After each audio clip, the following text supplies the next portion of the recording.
Hello everybody, welcome back to my channel. My name is Victoria and today I'm going to be talking about the books that I read in the month of February. It is so hot in here. I think I'm melting. I apologize if you can hear cicadas. It's summer. It's hot. I can't do anything about it. So this month was a really good reading month for me. I read 10 books.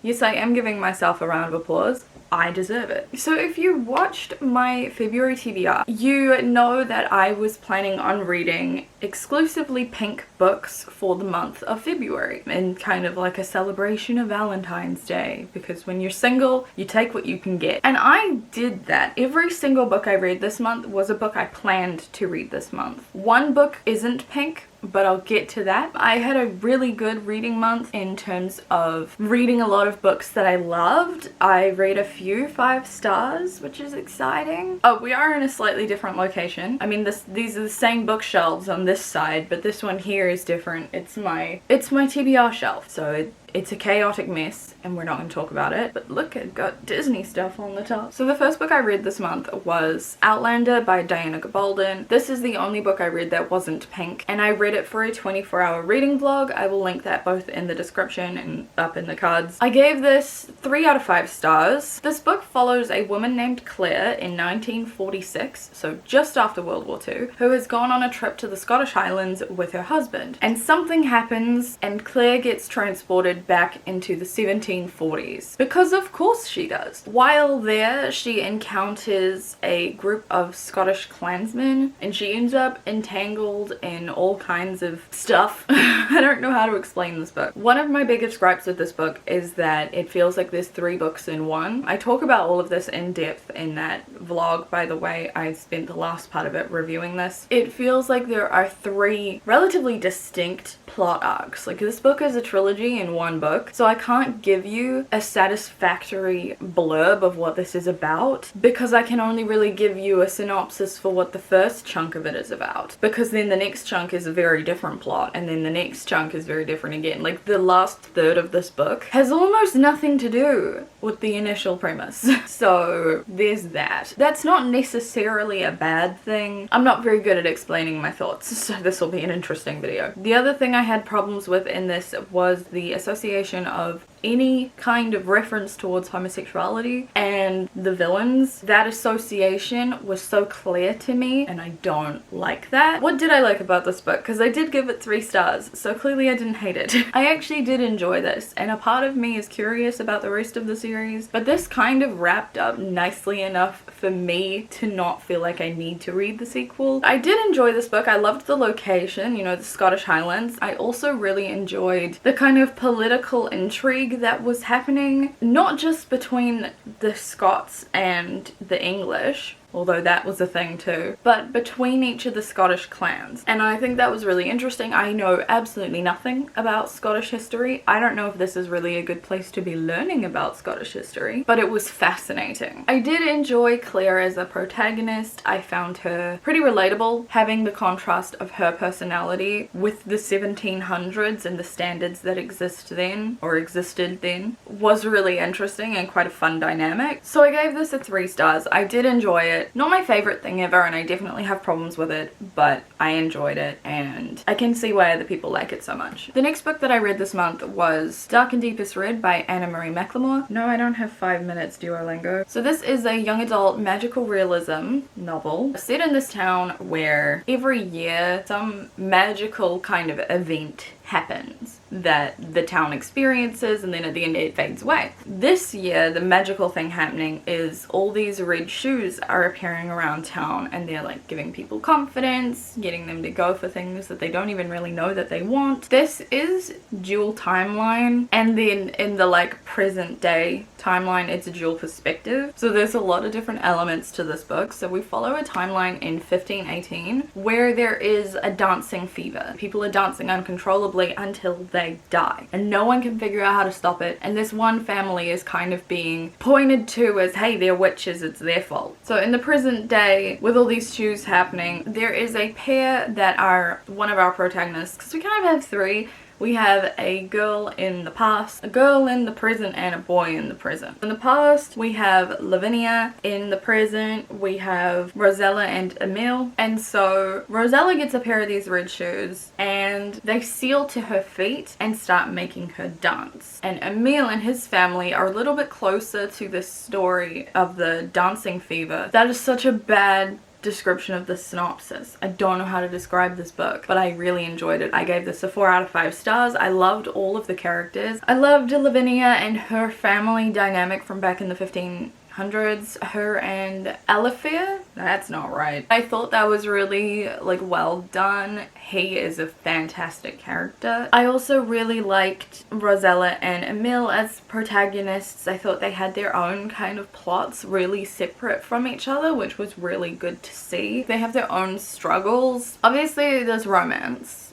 because where would I be without it? And I found it really cute. I really love Anna Marie McLemore. Their writing is fantastic. I've read 3 of their books now and loved all of them. They've all gotten 4 or 5 stars. Next up, I read Bad Feminist by Roxane Gay. This is a non-fiction collection of essays about being a feminist. I gave this a 3 out of 5 stars. I had quite a whirlwind experience reading this. There were times where I was really enjoying what I was reading and I was agreeing with everything that Roxane Gay was saying. There were times where I felt like the essays included didn't fit under the umbrella term very well, or they weren't connected very well into the idea of feminism, and there were times where I disagreed with things that she was saying. There's an entire essay in here about how she doesn't think that trigger warnings should exist. Now, I have to mention that this came out originally in 2014, so that was 8 years ago. Feminist discourse has changed so drastically since then that it's not really fair to hold this to standards of books that would come out today, because it doesn't have the same vocabulary at its disposal. It doesn't have the same background knowledge that we have now, because a lot has changed in the last 8 years. I accept that, and I think this is very valuable for what it is. I think at the time this came out, this would have been absolutely fantastic, and it would have been a very helpful introductory kind of thing to introduce people to what being a feminist can be. It doesn't have to be all these things that the media often tries to portray it as. Like the concept of being a bad feminist, I love. I love that idea, and I agree with it. I don't think anyone is a perfect feminist. I don't think that's possible. There were essays in here talking about feminism, and then there were essays in here talking about being fat,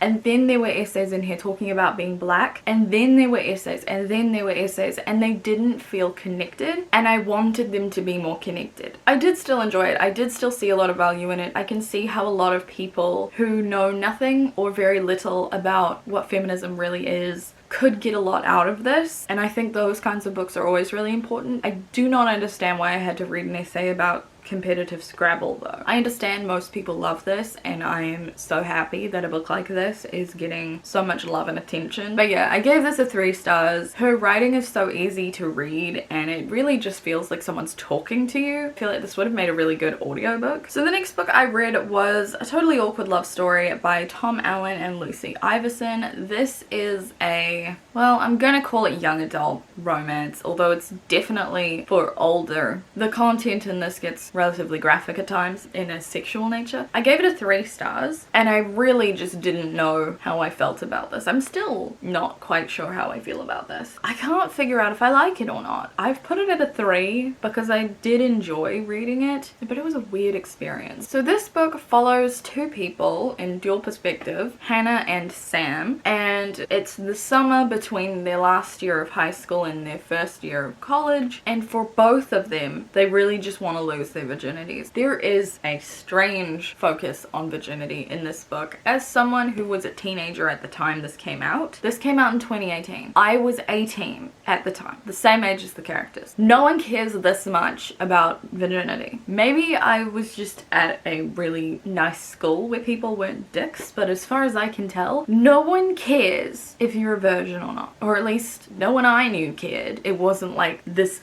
goal everyone was trying to achieve. So So I always feel really odd about books that place losing your virginity at the forefront of the mind of teenagers, because I don't actually believe that to be the case for most people. Maybe it is, I don't know, but in my experience it's not. However, aside from that, you know, I can accept that maybe for these characters it is. This book is really, really weird. There is a lot of just people not knowing how to have a conversation, and there is a lot of conflict within Hannah and her friend group that really got on my nerves. It's this whole idea that a group of girls cannot be friends without them being bitchy and underhanded to each other. I hate that idea because it is not true. Maybe it is sometimes, yes, but it's the fact that it's portrayed as normal and the expectation. I'm like, no. One of Sam's friends was pretty disrespectful towards women, and it was very weird reading Sam's perspective, because at times the conversations that he and his friends were having, I was like, wow, women really aren't people to you guys, like at all. But that being said, the same thing was happening on the other side, not to the same extent, but there were definitely times when Hannah and her friends talked about guys as though they only had value for their sex appeal, and I just like, I don't understand any of that.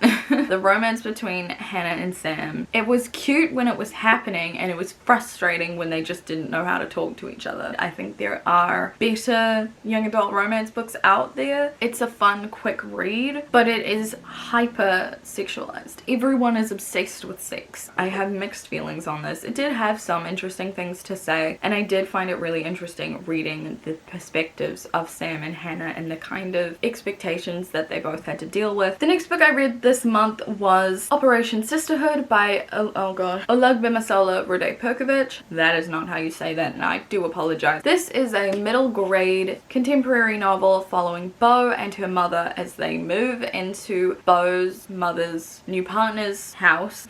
That was a weird sentence. Which is just full of people. There is Bo and her mother's new partner and his daughter, and then there's another family there that is a mother and a father and two daughters, and they are related to Bo's mother's partner. I'm losing it as well. I can't follow what I'm saying. There's a lot of people. There's also chickens and cats and a dog and a lizard and a turtle. It's a chaotic house. We follow Bo as she gets used to this new family that she's a part of in this new space that's got a lot more happening in it, and also she's adapting to this kind of free schooling or something. I don't remember. Getting used to the fact that her mother isn't just hers anymore. You know, she has to share her time with so many other people, and that's a lot to adapt to. And she's suddenly got sister and cousins, and like she's used to being an only child. It's a lot for her to adapt to, and it's really interesting to read. Bo loves baking, so there's a lot of food in this book, which is really fun. And she also really loves music. All of the girls do. They kind of bond over their love of music, and it's really interesting to see. I loved seeing this family kind of come together throughout the course of the book, and I think this author did a really good job of portraying, like, essentially, I think they're 12, they might be 11, but I think they're 12-year-olds as realistic. There is still some cheesy dialogue. I would recommend this one. It was really fun to read. There is also some really fun community aspects in this book. The community that these girls are a part of is such a strong one, and I really loved reading about it. It was really fun because everyone intermingles and it's almost like just one really big family, and I really enjoyed that. Editing me here, jumping in to let you know I forgot to give the star rating. I gave it 4 stars. Next up is my first 5-star read of the month, XOXO by Axio. This is the cutest young adult romance I think I've ever read in my life. So there's a girl named Jenny. She's our protagonist. She's a cellist. All of her energy and focus has gone into being the best cellist. That's all she does. She doesn't let herself have like any other hobbies, hang out with any friends, none of that. We also have this guy called Jaewook. Now, he appears one night in the karaoke bar that Jenny's uncle owns, and they end up spending a good portion of the evening together. And then he leaves. He goes back to South Korea. Then Jenny's mother's mother, so Jenny's grandmother, her health takes a turn. And so Jenny and her mother end up going to Seoul so that they can help take care care of her. And Jenny ends up going to this really like prestigious performing arts school. Lo and behold, who else should go there but Jay Werb? But hold on, more complications. He's in a K-pop band that has just recently exploded with popularity. So that's a thing. He's not supposed to date anyone because he's in a K-pop band. She's supposed to be focusing on her music. Obviously, it's a romance, so all of the rules are gonna get ignored, but it's so cute. I loved the friendships in this book. Jenny makes friends at her new school, and I loved seeing the development of her and her roommate as well. I love this. I love the dynamic of the boys within the band. This is amazing. I 100% would recommend this. It's so good, it's so cute, and it's just so much fun. I can't even talk about it because I'm gonna start gushing about it, and we don't have time for that. The next book I read, I won't lie, was quite a disappointment to me, and I'm sad about it. The Love That Split the World by Emily Henry. I gave this a 2 stars. The other Emily Henry books that I've read in the past, I've absolutely loved. This book was boring. This was Emily's debut novel, so I think that has something to do with it. It's not a surprise for a debut novel to not be the most amazing when compared to an author's later works. It took so long for anything to happen in this book. This book follows a girl named Natalie in the last summer before she goes away to college, and she starts seeing the wrong things, like doors will change color, or things will disappear, or a store will turn into something else, or you know, everything will just disappear and she'll be standing in a field for a few minutes and then everything comes back and she's like, okay, what is happening? She's visited by an apparition that she calls grandmother, who tells her she has 3 months to save him. She has no idea what that means. Who is she supposed to save? She doesn't know. It's not very hard to guess. And then she comes across this guy named Beau, who she's never seen before in her small town. I don't really know how to explain this without spoiling certain aspects. At the same time, so much of this book is like mental development in her head. Like, things happen, but not very fast. And it just felt like I was reading this for a really long time. I wasn't, but it felt like I was. I wanted more action from this. I wanted more drama from this. Why is this so slow? And the big plot twists I kept predicting, not long before they were revealed or happened, but I predicted them, and so they didn't have the shock impact. So they weren't even that interesting to me because I saw them coming and I didn't like the ending. I can see how other people would like the ending, but I didn't. So that didn't help the case. Really, this book was not it for me. I didn't hate it. I gave it a 2 stars. It's just that I personally didn't like it. I can see how others would like it. I just didn't like it. But then the next book I read was another 5 stars. The Gracia by Kim Leger. I still don't know how to say that name either. I'm sorry. This book surprised me. I thought I was gonna give this maybe a 3, think it was okay, but I was curious enough about the concept. 5 stars. I loved this. This is a young adult dystopian horror, I guess I would call it, set in this world where in their 16th year, girls are sent away for their grace year, where they are considered to come into their magic, which makes them too dangerous to keep around the guys. So all the girls are sent away for an entire year to try and survive, while they've been kind of encouraged for their whole lives to hate each other. So that's fun. There's a lot of commentary in here about gender and gendered expectations, which I enjoyed. I loved this. I loved seeing the dynamic of the girls change over time, and I loved our main character, Tierney. I loved her. She was really fun. I loved this kind of everything isn't as it seems situation that's going on in this book. I loved the romance in here. Oh my god, it kind of came out of nowhere and was kind of unsettling at first. Some things were really clever, like some reveals happened and I'd think, how in the hell did you hide that? And then I would think back and I'd be like, oh, you clever.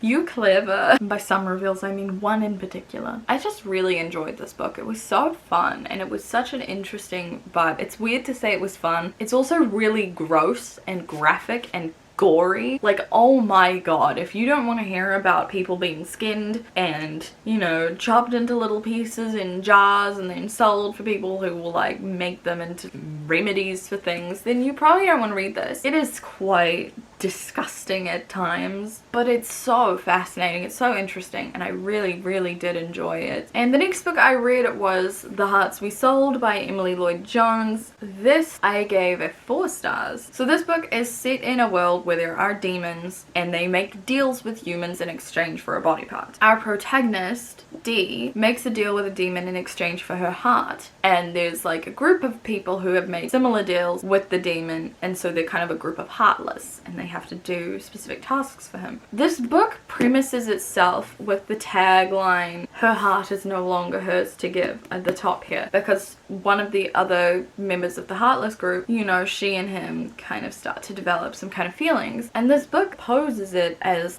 something like love grows between Dee and James. She begins to wonder, can she give him her heart when it's no longer hers to give? That is not a thing. That is not once at all ever a thing in the book. No one wonders that. No one considers that. It's not even on anyone's mind as a fleeting thought. So that is a lie. But I did really enjoy the dynamic of the group of the heartless. I thought it was interesting seeing the demon interacting with them as well. I really enjoyed Dee and James, and I also really enjoyed Dee and her roommate Grandma. Their friendship was really interesting, and I loved seeing how supportive she was and how, you know, they can be very different people but they still have each other's back and they love each other, and it's really fun to see. Dee and James was cute. I'm not gonna argue, it's cute. I was surprised at how well this book wrapped everything up, because this kind of story would normally be a series, but this is a standalone book. I don't even think it needed to be any longer, so like props to you, Emily Lloyd-Jones. Dee's relationship with her family is also very different from what I normally see. There is some serious tension and conflict there. I don't know, I really liked seeing the reasons why people make their deals with this demon and how it affects their lives, and all of that is very fascinating. A very solid young adult paranormal. And then the final book I read this month, I'm actually technically still reading at the time of filming this, but I'm filming this in the middle of the day on the 27th of February, and considering I read half of it last night in one sitting, I'm pretty sure I will finish it before the end of the month, and based on what I've read so far, I'm pretty sure I'm gonna give it a 5 stars. Bloodlike Magic by LaSalle Sainsbury. Can confirm that I did finish it and I did give it 5 stars. I pre-ordered this last year and then never picked it up because I'm an idiot. This book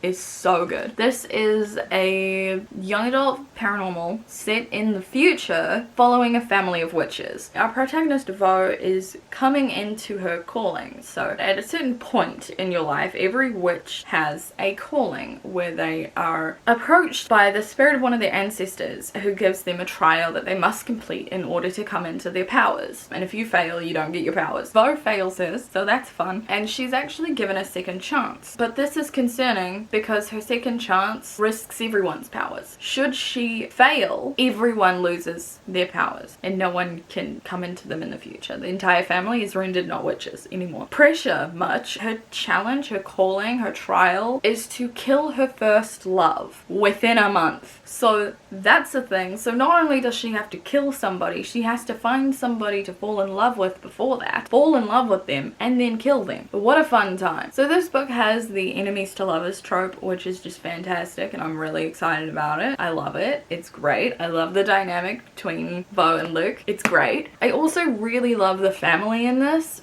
Bo lives with a lot of people. There's her grandmother, who's the matriarch of their family of witches. There's her mother, her father and his new wife and their daughter, her aunt, uncle, who's no longer with her aunt but still lives in the house, and their twin daughters, and also her cousin Alex. So there's a lot of people in this house, and they're all so unique. They all have very strong personalities, and I love it. I am thoroughly enjoying this. I love the sci-fi setting because it is a sci-fi setting. It's set in the future with really advanced technology, just also witches. So that's everything that I read in the month. It was a very successful reading month. Lots of books. 10 is a lot, and I just hope I keep having good reading. If you've read any of these books, let me know what you thought about them in the comments down below, or if you want to pick any of them up now, or if you have any recommendations based on these books. I would love to hear. Leave a like if you enjoyed this video, and subscribe if you want to see more from me. I post every week, and I hope to see you guys next time in a new video. Bye.